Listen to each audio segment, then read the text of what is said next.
Please! It ends the same. Over and over. What's going on, you guys? It's your boy Movie Boy Mike, and today I wanted to talk to you guys about the Yellow Card Man from Stephen King's 11/22/63. Let's explore who he actually is and talk about how his real name is Zach Lang. But before we get into it, please be sure to smash that like and subscribe button. It really goes a long way, especially when you're dealing with time travel.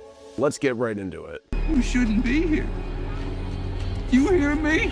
Huh? So remember how Al said every time you come back from the past, everything resets? That's actually not quite true. Not according to the Yellow Card Man. Every time Al or Jake goes back and forth from the past, who do you think has to keep track of all those different timelines? I think it's also worth noting that the Yellow Card Man in the book smoked some type of medicinal marijuana, and yeah.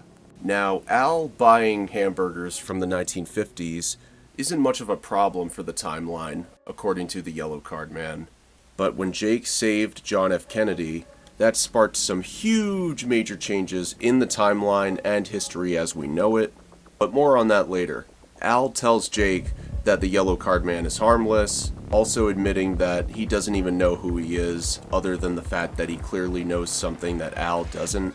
Jake first meets the Yellow Card Man on his first trip to the past, where the Yellow Card Man is the only person to notice that Jake doesn't belong in that time era.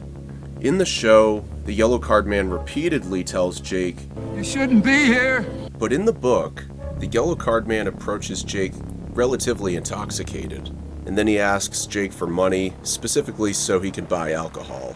Jake sadly didn't have any change, but then the second time Jake encountered the Yellow Card Man, that's when the Yellow Card Man got angry and told Jake to get the F out of the past. But then, shockingly, the yellow card on the man's hat turns orange, making the Yellow Card Man the Orange Card Man. After that, Jake doesn't cross paths with the Yellow Card Man or the Orange Card Man for quite a while. It's when Jake returns to the past a second time to officially save John F. Kennedy, when he finds the Orange Card Man dead, with his throat slit.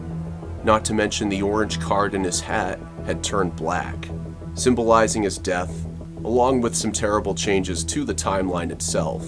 This card man that Jake finds dead is not Zach Lang. This is a different card man that was monitoring the very timeline that Jake changed.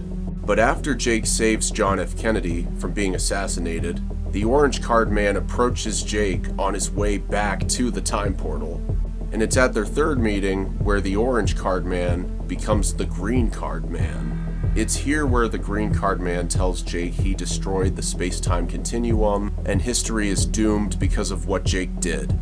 Now, it's also during this part in the book where we find out his real name is Zach Lang, and he's from Seattle.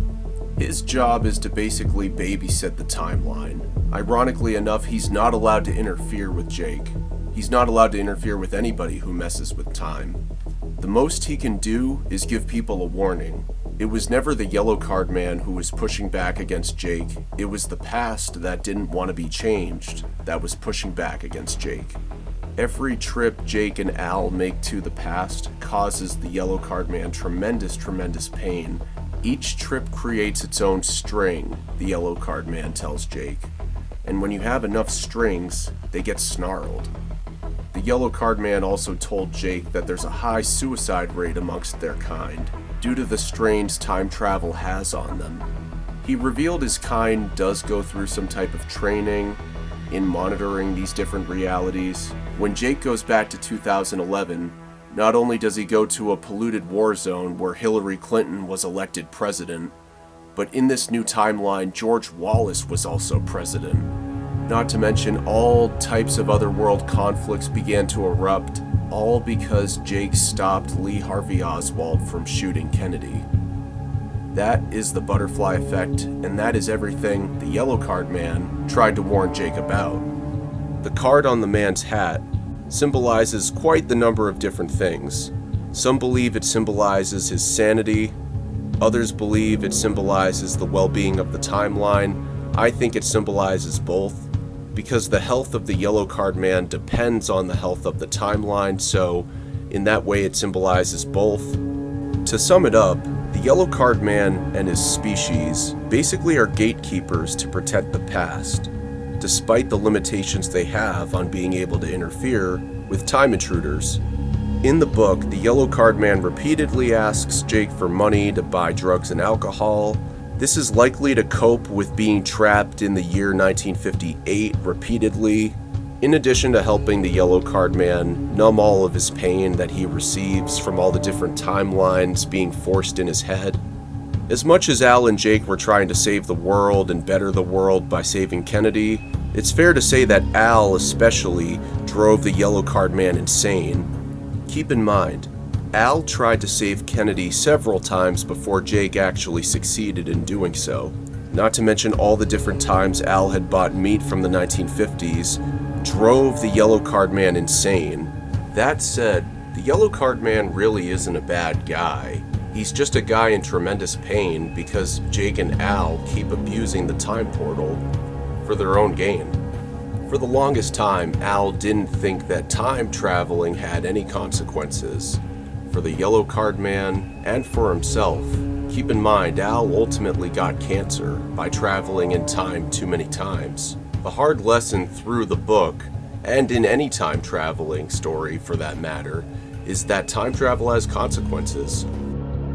The Yellow Card Man describes himself not as an alien, not as a supernatural being, but just a regular guy who has a job protecting the timeline and history as we know it. Now, the Yellow Card Man and his species are theoried to be in the Dark Tower series by Stephen King, but other than that, write me a comment if they make any other appearances in other Stephen King novels that you guys might know of. I'm halfway through the Dark Tower series right now, so I can't tell you for sure whether his species makes an appearance or not. But let me know. Thank you guys so much for watching this video. It is always a pleasure. If you guys like what you see, please be sure to smash that like and subscribe button for more. Until next time, I am Movie Boy Mike. Was that Movie Boy Mike? Oh boy, I think that was Movie Boy Mike.